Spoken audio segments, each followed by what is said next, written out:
the underdog, the person with the new ideas, the person that is focusing on the customer is really the one that can outshine them all as long as they have perseverance and they just keep going. That's Kara Goldin, founder of Hint and the best-selling author of Undaunted.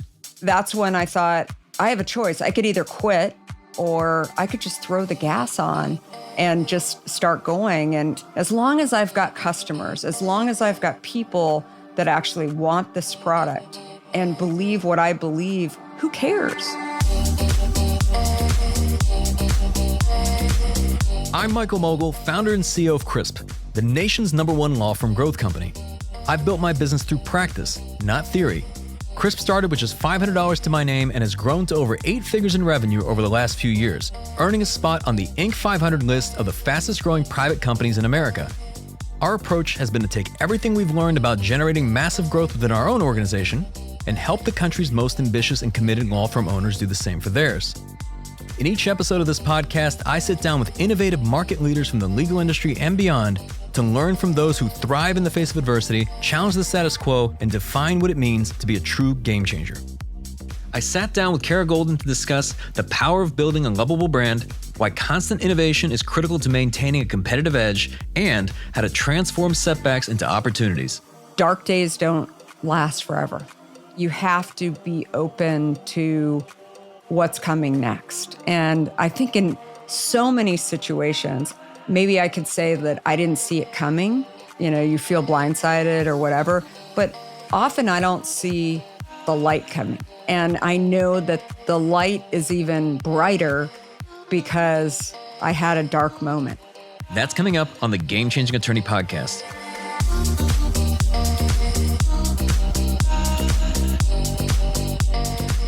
Kara Goldin is the founder of Hint, the #1 flavored water in the country and an iconic brand loved by millions. She shares her story of building this 9-figure business in her best-selling book, Undaunted, Overcoming Doubts and Doubters. I began our conversation by asking Kara what motivated her to write this book. I started journaling a few years ago. I was doing a ton of public speaking and sitting in different audiences as well. Were people who were asking me all kinds of questions along the way after hearing my talks. And I would take those questions as prompts for me. I would go back to my hotel room and I just started journaling. And after a few years, I had over 600 pages of a journal. And so that's what you read in Undaunted turned into chapters, of course. But for me, I never thought I was going to be an entrepreneur. I never thought I was going to be an author. For me, it was really a way to connect people with my story, because I thought if I could get my story out there to more people just through writing Undaunted, then maybe more people would actually go out and do hard things and things that were maybe not what they thought were in the cards, but instead know that, not all, in fact, I think most successful people today actually have a lot more challenges than maybe people see on the surface. And as you talk about this throughout the book, that just all the different periods of adversity that you experience, all the different challenges and setbacks, I'm always interested in asking entrepreneurs this. If you knew what the journey was going to be and all the things that you would go on to experience, all the problems you'd have to solve, would you have still done it at the onset? If you knew what it was going to be? No way. I think in some ways, I was trying to figure out the game. And when I first started trying to get a bottle on the shelf at Whole Foods, I walked into the store and I was a tech executive for years. I was running the D2C partnerships at America Online, and I was taking a little bit of a break. And that's when I went into my local Whole Foods after figuring out how to create the product that I wanted in my own kitchen. And I thought, I'm sure this product is out there. Why should I be cutting up fruit and throwing it in my water at home? Let me go find a bottle that has fruit in it without sweeteners. And when I didn't see this product in the market, that's when I thought, I should just create this product. How many times have you ever said this, not really serious? And then I thought, I don't know, maybe I will. I don't know what I want to do yet. I was getting approached by Google and some others that were in Silicon Valley, and I hadn't found the perfect tech thing. So in the meantime, I thought maybe I should just try and like create a beverage. If no one else will drink it, maybe I'll just have a lot in my kitchen because this is what I really want. And I didn't know about distributors. There was this whole new language that existed that I just had never even heard about, like a cap, for example, that went on a bottle was called a closure.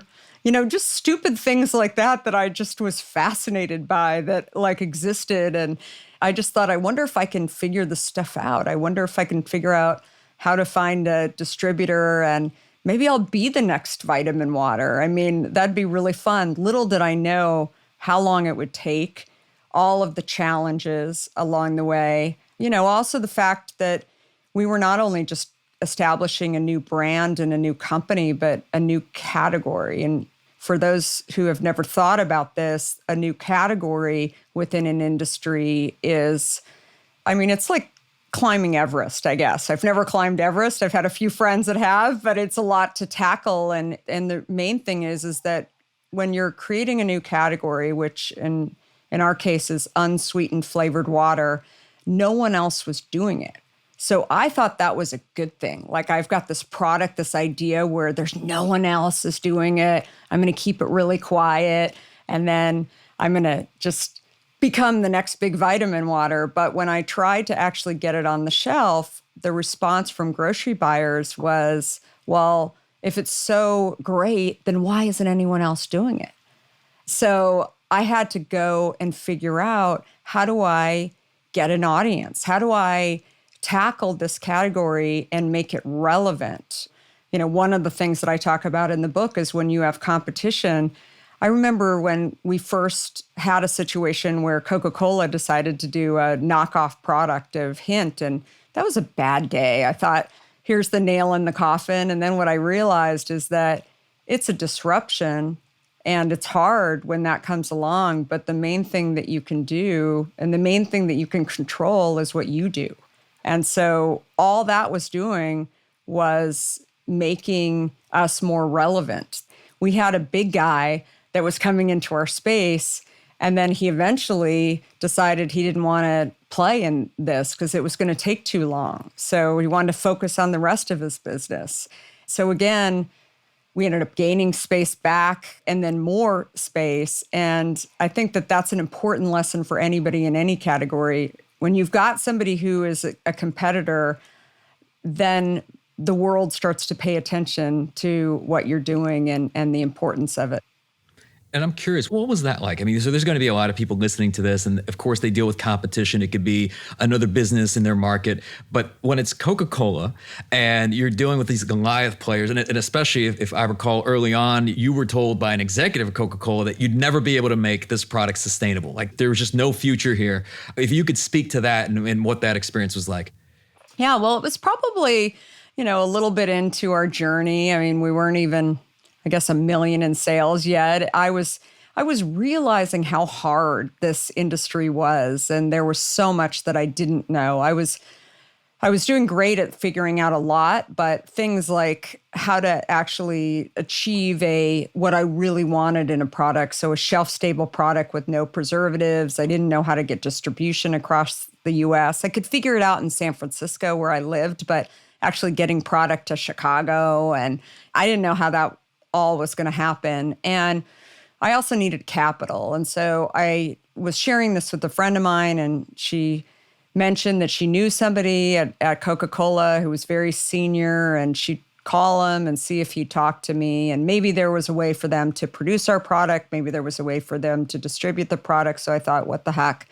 And it was then that I was kind of sharing the story. I was pretty proud of what I had built really from my kitchen, and we were in just a few stores in the Bay Area. And that's when he interrupted me and said, "Sweetie, Americans love sweet. This product isn't going anywhere." And I thought, wait, did he just call me sweetie? It's pretty shocking that he called me that. But it was at that moment when I did something that I think is really important to do, which is listen. When you hit a situation where there's definitely adversity, there's some sort of challenge in front of you, maybe it's time to just be silent for a minute and listen to what somebody is saying. And it became clearer and clearer to me that this gentleman was really sharing the strategy that he had learned and he had believed. He had said it over and over again that people wanted sweet things and that the goal was really to get calories lower, use the word diet. When people were on to the word diet, maybe not being as healthy as they could, change it to zero, change it to something that really kept the consumer believing that it was a healthy perception product and maybe a healthy reality product.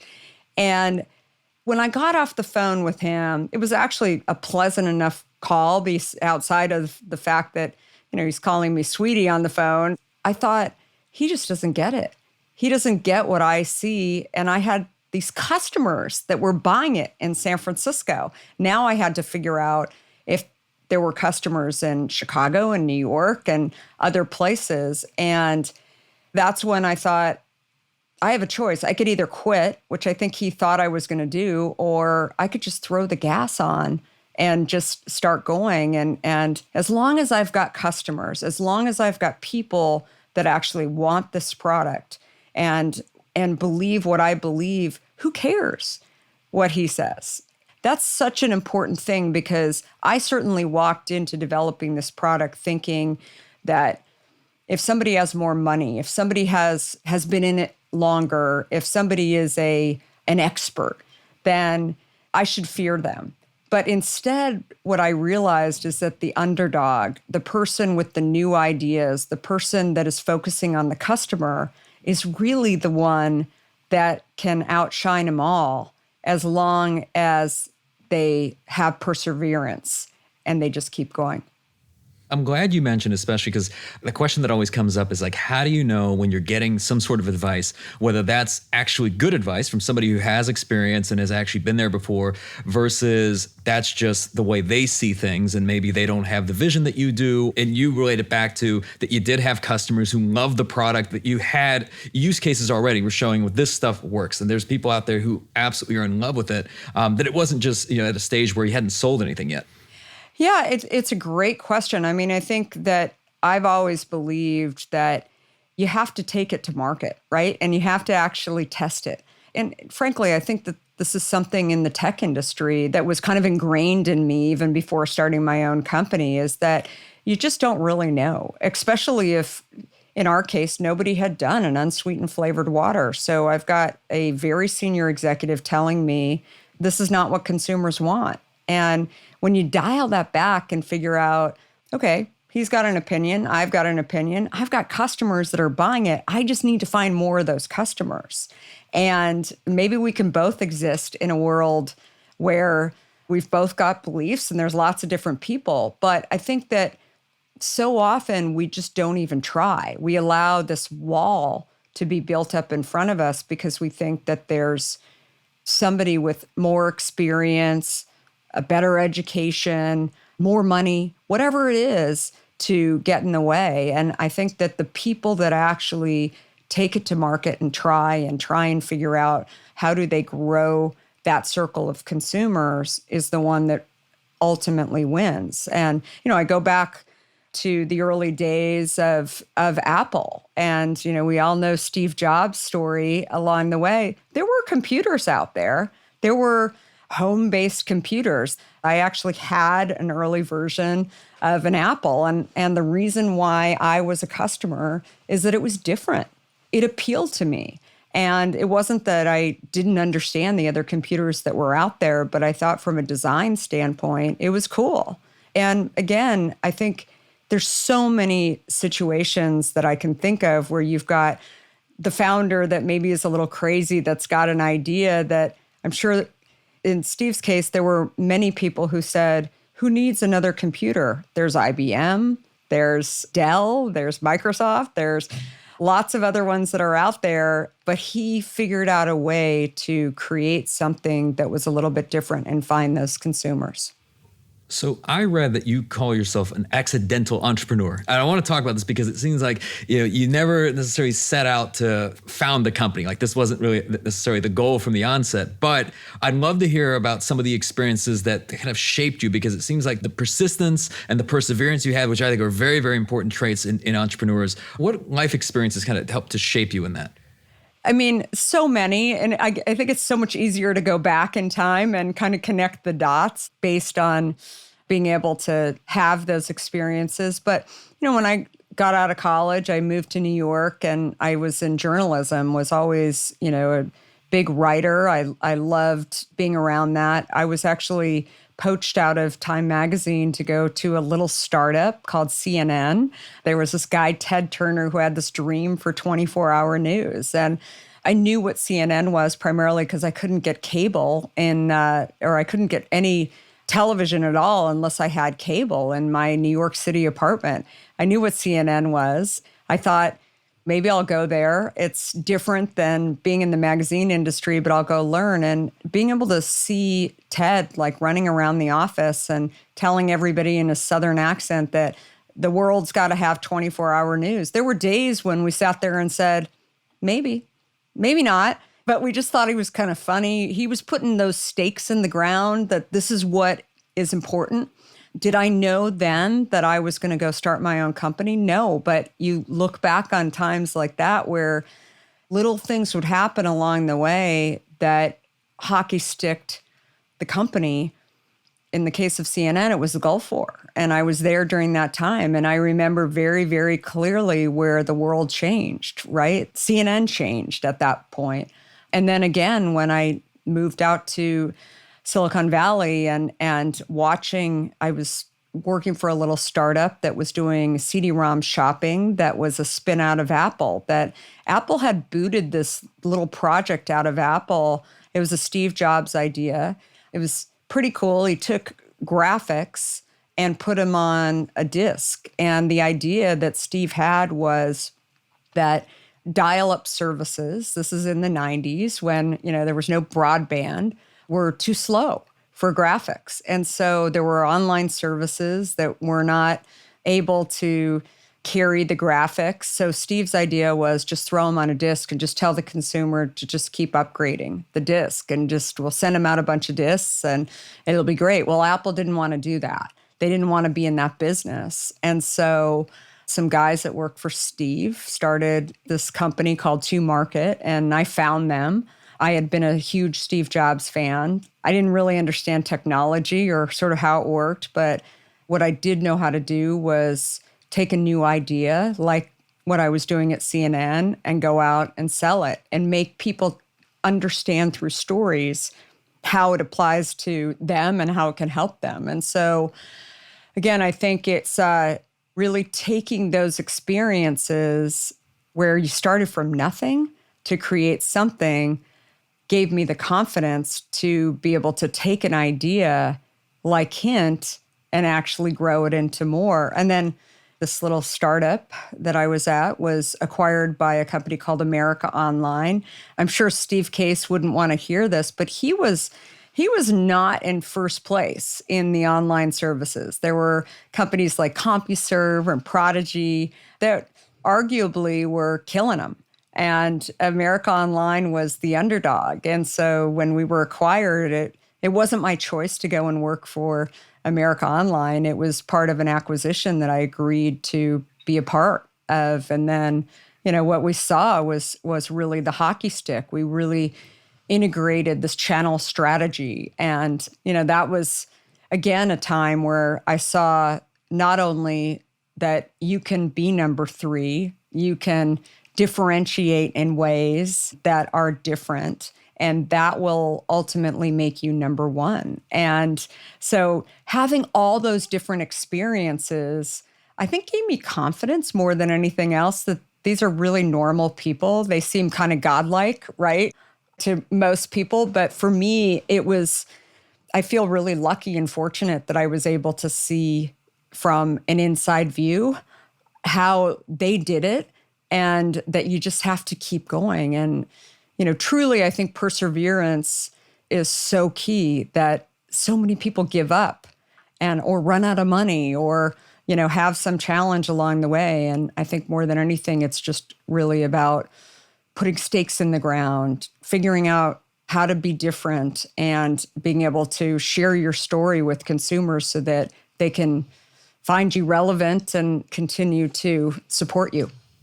And it's interesting because after America Online was done, I guess, acquiring nearly every company that you'd worked at, which I think is in itself kind of ironic, but there's always a price to be paid, right? So you're traveling, you're growing, all these things are just happening. I think very good things, but I believe you described that during this period, like you had like a diet soda habit, right? So you were drinking like 10, 12 cans per day. Was that the impetus behind like this idea of Hint? Like I'd love to hear about at what point did you decide, okay, there's gotta be a different way? And then also, you being the one who was actually the catalyst behind that. Yeah, I think for me, I think like a lot of people who have children, you start looking at, I think one of the things that I always share with new parents is I've never felt so stupid until I had kids, right? Like I'm trying to figure out what kind of stroller do I buy and diapers and food. And, I had no idea. I had babysat, I guess, a little bit growing up, but I just was clueless on so many levels. So as I started really getting the hang of it and figuring out the good things to put in my kids' bodies, then I started thinking about, well, I should be practicing what I'm preaching and, things that are real food and not so much sugar and all these things.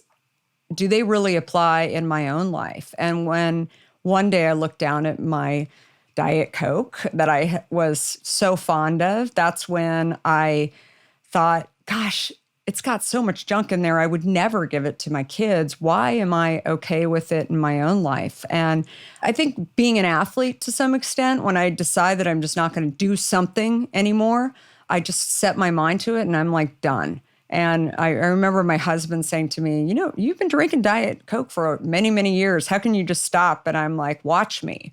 It's like the challenge is on now. And it was hard. I mean, it was really, really hard. But the goal that I had not really set, I had wanted to lose weight for a long time. It was really challenging for me. And I had some other health issues that I wanted to figure out, including I had terrible acne on my skin that I never even thought that it was what I was eating or drinking.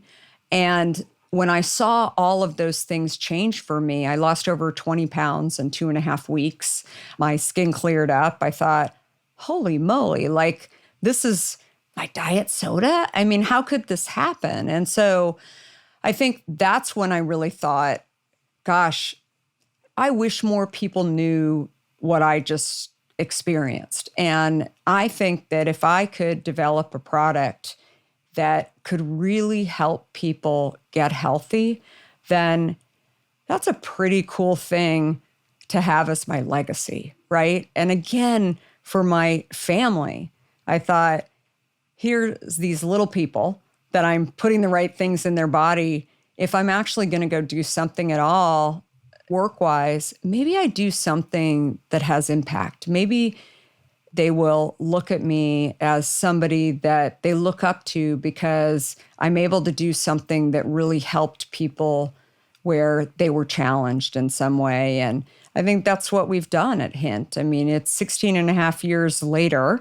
I think the number of consumers, I've had 3 emails today from consumers who have said to me, you've changed my life just by drinking this product. And I think it sounds funny to people that maybe have never gotten those emails from customers or maybe have never tried Hint. They don't have health issues that they're trying to figure out. But when you get people who are challenged with, their weight or drinking lots of water, or one of the emails this morning was from a chemotherapy patient who's having a really hard time getting through chemo treatments, that you get a metallic taste in your mouth, and Hint helps mask that metallic taste.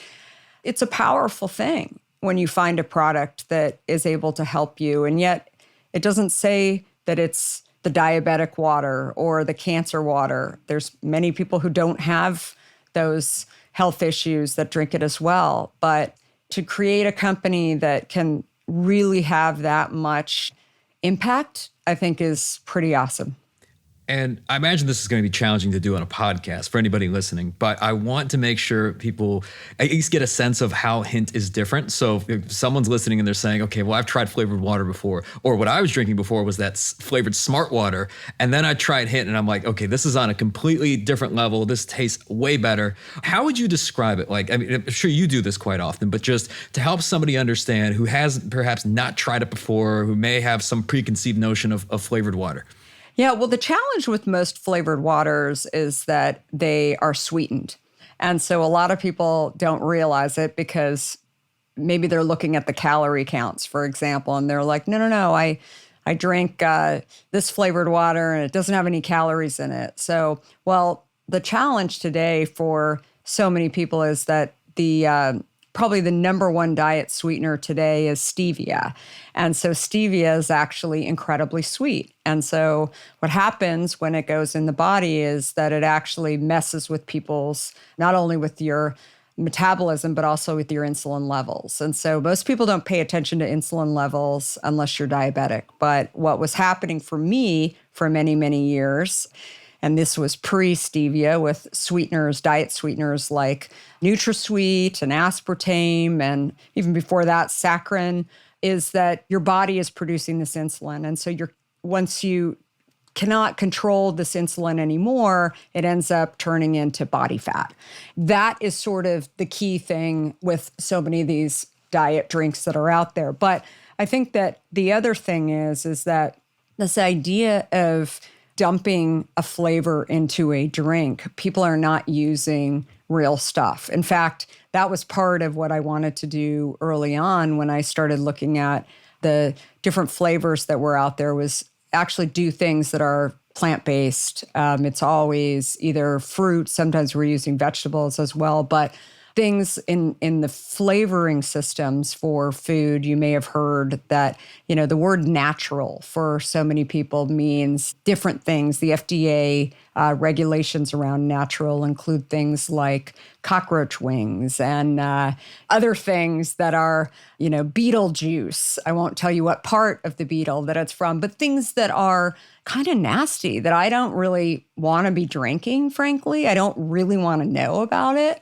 Are they natural? Sure. But they're not necessarily what the consumer wants in their drinks. And so I thought, I really want to do something. I want to create a well-rounded drink where people understand what they're drinking. And again, it doesn't have any sweeteners in it. So that's really been the key to Hint, at least on the beverage side of things from day one, is to create a product that doesn't have sweeteners in it. And that's the promise to consumers. And it's hard. I'm sure you've had as an entrepreneur too, where along the way you've got people who have an idea to change what you do or add on to what you do. And, it's the entrepreneur's dilemma, right? Figuring out how do you go in a different direction.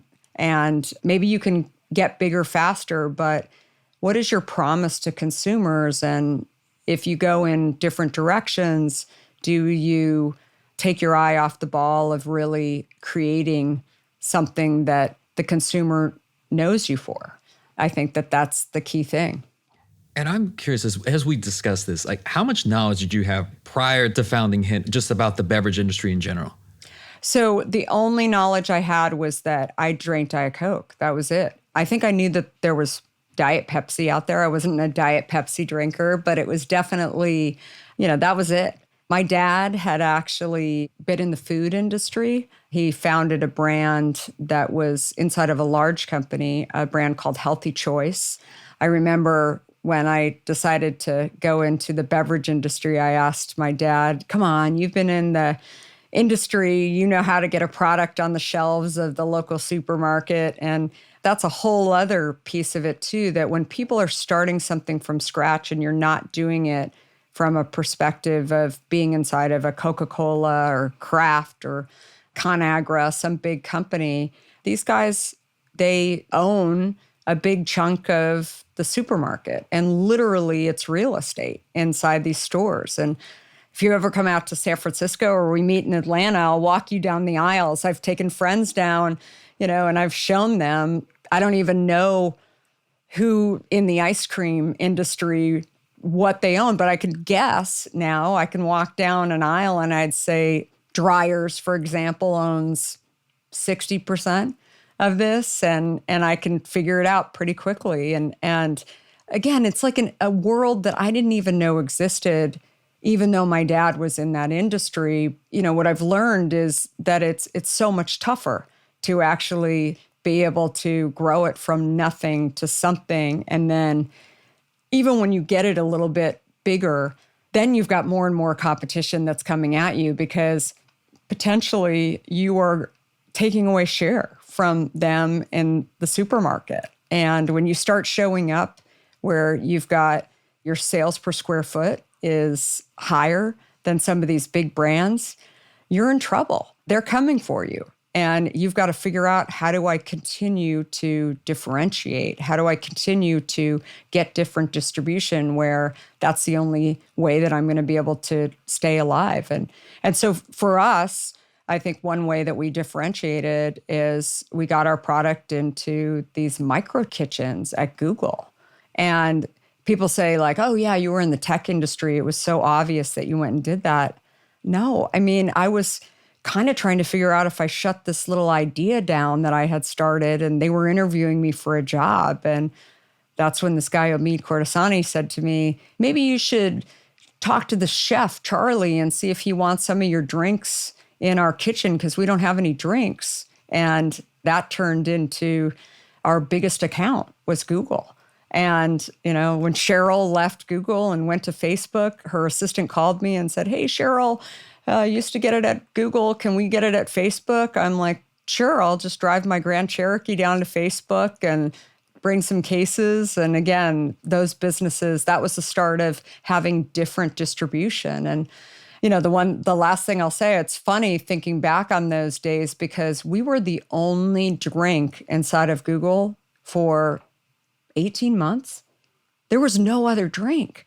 And as Google was growing, I mean, it was crazy. They'd reach out to us and they'd say, hey, can we actually have a couple of employees to just come and merchandise refrigerators inside of Google? We'll give them, security clearance and everything else. And it was insane. Very different than the situation with what was going on in grocery stores. So very, very different setup for us. And it's a dream come true when you can be the only one in a distribution store.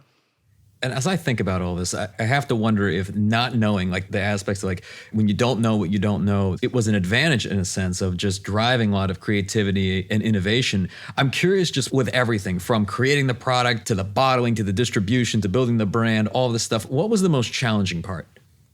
It's funny. I mean, I have a timeline that I've gone through with the team, especially new team members, where I'll look at situations, I'll set goals, right? And then you go and you achieve that. A Starbucks was one of those where I thought one day they're gonna have something else besides coffee in here. We're gonna get in these cases and we're gonna have hint in there. And I eventually achieved those goals. But I think when those goals happen, even if you are successful, even if you feel like you know what success is for the other side of the table in a situation, sometimes things come up and they just explode, right?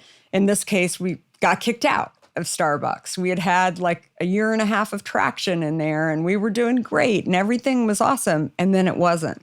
And I think that when you get in a situation where that happens and it happens to you enough, that's when you sit there and think about, well, what could I have done? And I think the question and the answer to that is that you have options. Because when you don't have lots of clients, when you don't have lots of competitors to Starbucks, when you're putting all your eggs in one basket, then those surprises end up being detrimental to the life of your company, right?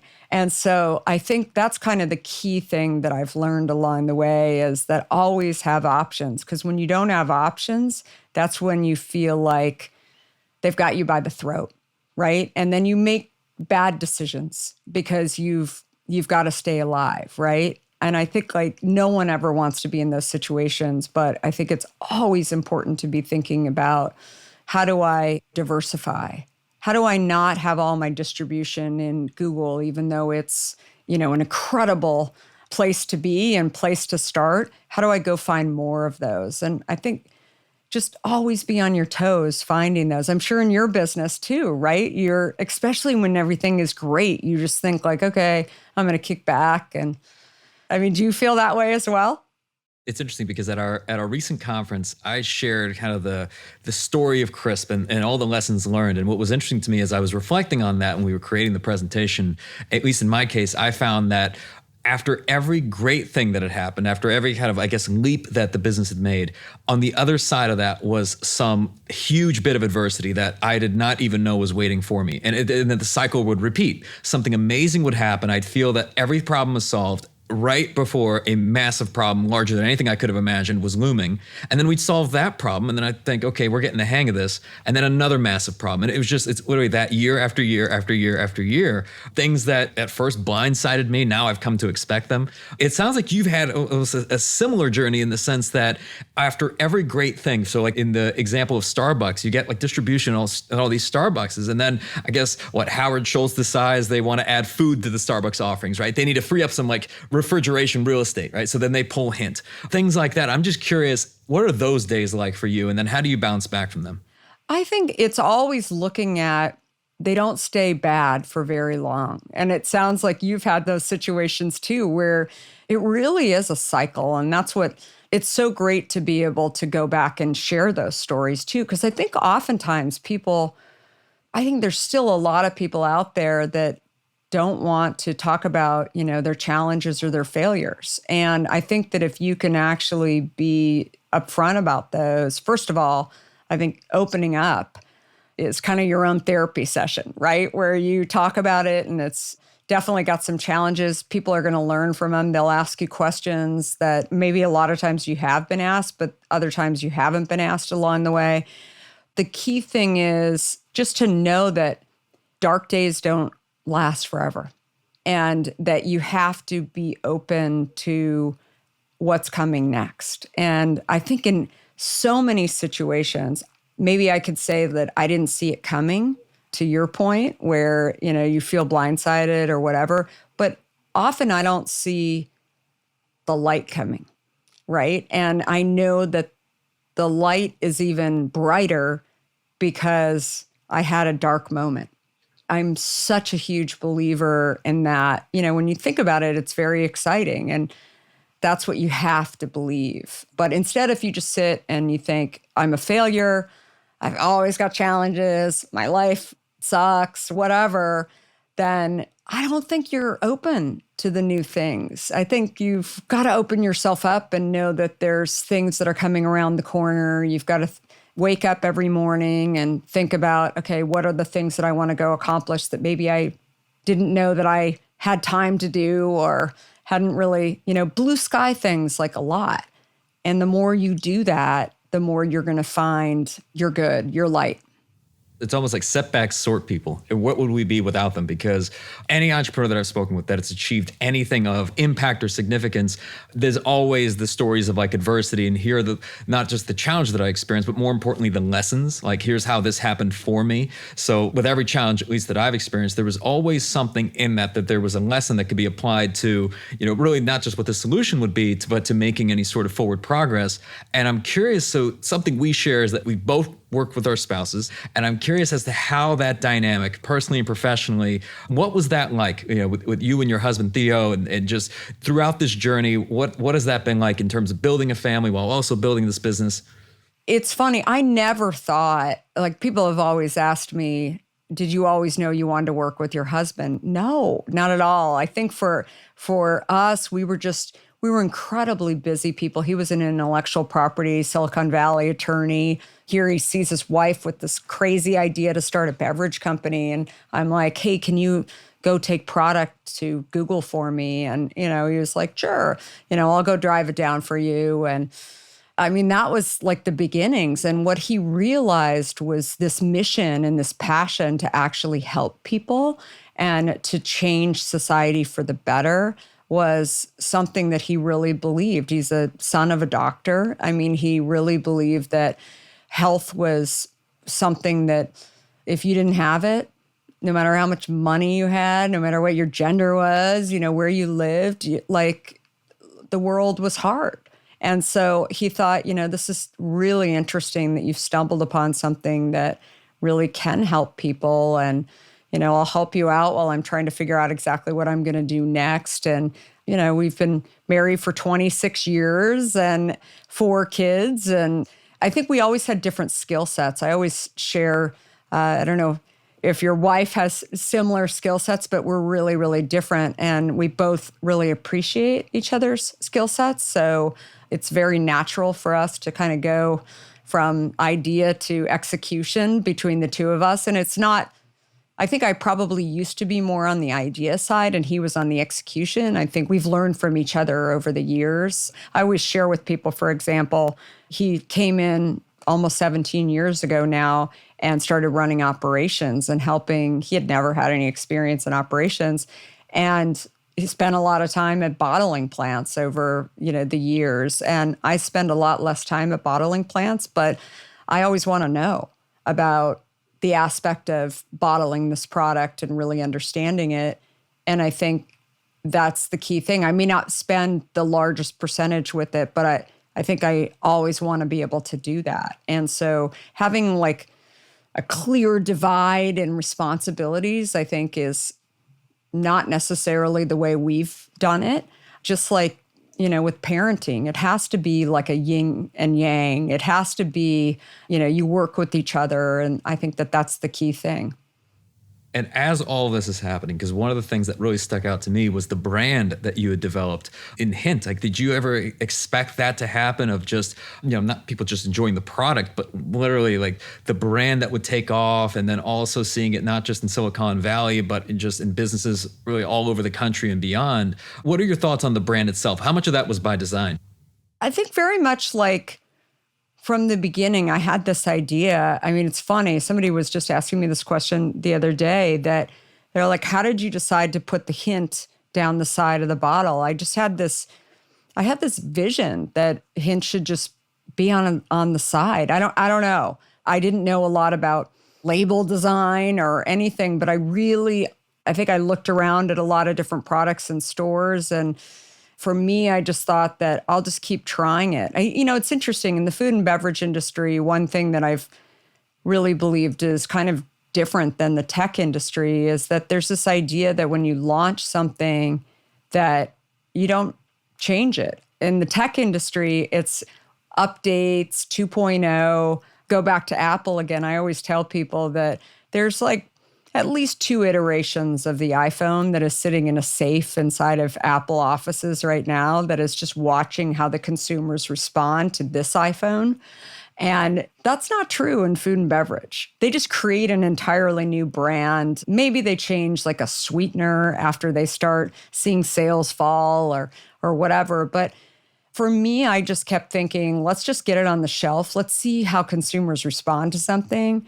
And then we'll just change it over time. And I think like taking what I've learned from the tech industry and bringing it into a different industry and not having the experience too is something that a lot of people can learn from. That now we've seen it in many companies. Look at Warby Parker, for example. Those guys didn't work at Luxottica. Many, many others over the years. I mean, I know you're friends with Gary Vaynerchuk. I mean, Gary didn't come from the wine industry, right? He liked wine. He had ideas about it. And then he went and thought about a different way to actually get it in people's hands. So bringing in a different mindset, bringing in something unique, it's interesting because it takes a lot of courage, because I think that the conventional wisdom and what you hear from family and friends in particular when you've got an idea and you want to share it with people is, you don't know anything. You haven't been in that industry. You're going to fail, right?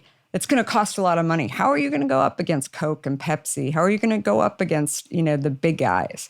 And I think you just have to figure out that it's okay to try, right? And see what happens. And I think that's true with every successful person out there that is doing something a little bit different. And speaking of courage, there's something that you did, and I love that you did this because I'm sure that if this was in some huge corporation, this would have never happened. And I imagine maybe you got even some resistance from this, but I want to talk about, like, you could have stayed in the beverage industry and the expansion of the products of introducing a sunscreen, a deodorant, and so on. It's just, I'd love to hear kind of like what led to doing that, because I mean, they're all amazing products, but what was kind of the impetus behind that? And what were some of the conversations that were taking place when you decided to do that?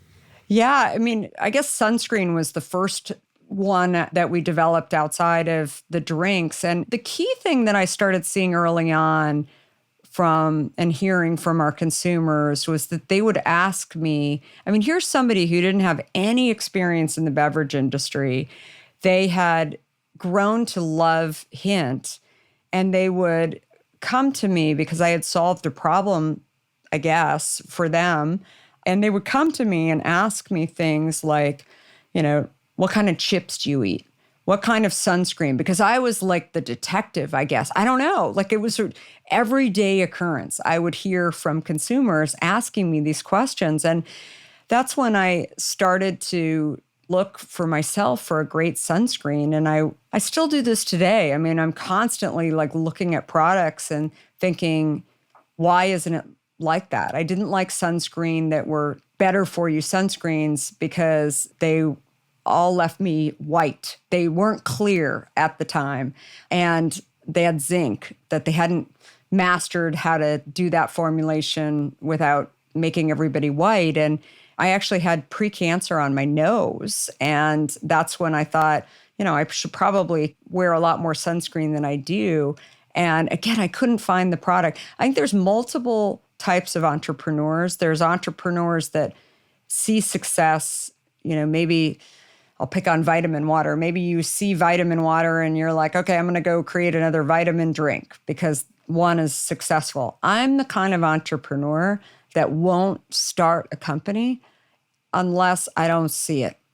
Like, my idea is different and unique, and I believe that there's a customer out there that would buy it. I'm not sure what is better, frankly. I think maybe the latter, which is what I am, is more insane, takes longer to find those holes in the market and then go after it. But I'm also okay with failure. So I didn't know whether or not the consumer would want a sunscreen that not only was a better formulation, but I thought that they would probably like the price point because our sunscreens are dermatology quality that are selling for less than copper tone on, Amazon, mostly online today. But the key thing for me was also the smell. I really believed that in order for consumers to keep wanting to come back, I think smell is such a key thing that, if you've got a stinky product, maybe you'll try it once in any category. But think about it. Your brain is so powerful and it thinks about, I don't want to buy that product anymore because it smells. I thought the only smells that the sunscreen company uses is the coconut smell, the tropical-ish one, and unscented. And to some, unscented actually smells terrible. So I thought, why can't we use grapefruit and some of the others, a better version of pineapple and pear? And maybe people would actually want to wear that around all day versus actually smelling like the tropical that smells so nasty to so many people. So that was really the goal. And then we developed a deodorant as well. The key thing, I didn't want to use palm oil, which is in a lot of the even natural deodorants that are out there. My dad had Alzheimer's. So one of the things that I wanted to avoid was aluminum. So a lot of people are not as familiar with this, but antiperspirant all has aluminum in it. It blocks your sweat glands. That's not such a great thing for anybody. It's convenient, but I wanted to see if I really needed to be doing that or not, because aluminum and being around your lymph nodes was not that great. And it ends up for Alzheimer's research too, that brain health is affected by having too much aluminum inside your system. And I thought the number one thing that really shocked me was learning that something I'd put on my body since I was 13 years old could actually put me in a really bad place for a disease that sucks, right? And I thought if I could develop a product that is great, that is natural, but doesn't have aluminum in it, that would be awesome. I gave lots of my friends who were doing natural deodorants this idea. I said, go do this. Don't put coconut in it. Don't use palm oil. And nobody would do it. So I said, I'll just go formulate it and figure it out. So that was the story on that. And I guess coming back to the title of the book, because I'm sure this was very intentional. A lot of what we've been discussing is there's this huge, I guess, almost like learning curve with much of what you're doing. It could be incredibly intimidating. It could be very, very complex and challenging. How do you remain undaunted? I think every day looking back on how far we've come. So I think that remembering those days of getting that first bottle on the shelf, remembering those letters, those phone conversations from consumers, also employees that have, supported me for all these years to really build on this dream, which I guess in many ways was kind of like Ted Turner back in, I'd said, everyone needs an unsweetened flavored water. I'm sure there were moments where people thought, I don't know if they do really, and to see it be the level that it is today is just awesome. I never even imagined getting to $1 million in sales, right? Much less $250 million where we are today. I mean, it's crazy to think that. So my hope in really sharing our story is helping others know that you can't achieve unless you start. And you've got to start somewhere, and you've got to try and figure out if there's customers out there that, want what you're selling and want what you are thinking about. And I think if more people did that, that's how the world changes. That's how we get better. We just keep innovating. And what I know is that large companies are not great at innovating. They instead are trying to keep their head above water. They don't think that the world needs an unsweetened flavored water, right? They just keep trying to sell what they have and get that message out there to more people because it's doing well. But the more we can innovate and try and change, that's progress. And Kara, as we come to a close, this being the Game Changing Attorney podcast, what does being a game changer mean to you? I think living undaunted and just throwing yourself in and trying and not overthinking things, because I think that, to your point, there will be adversity, there will be challenges along the way, and you have to play it out. And you have to know that everyone's got a journey, everyone's got a story, right, along the way. And the more that you embrace it and accept it and let the timeline play out, the more you will know who you are and what you can do. I want to give a huge thank you to Kara Goldin for taking the time to speak with us today. What particularly resonated with me was when Kara said that the greatest factor in determining our level of success is how we handle the obstacles that stand in the way of making progress. The best leaders persist even when they're fearful and discouraged. You've been listening to the Game Changing Attorney podcast with me, Michael Mogul. If you enjoyed this episode, I'd really appreciate it if you could leave a review and share this podcast with at least one other ambitious law firm owner. And you know what? Maybe more than one. For more information on our interview with Kara Goldin, see the show notes for this episode in your podcast app or visit GameChangingAttorney.com. And join us next time when we'll be speaking with the CEO and managing partner of Puget Law, Dan Garrell. Everybody around us, they were all curling up. They were all throwing in the towel. And I just said, I don't have that option. I got to make hay. We got big time into doubling and tripling our marketing efforts, buying up outdoor advertising because nobody else was doing it. I took the lead on look for opportunity everywhere. Be the one that's out there seizing that opportunity, and you owe it to your team. I mean, I was drinking that Kool-Aid like I was in the desert. That's next time on the Game Changing Attorney Podcast.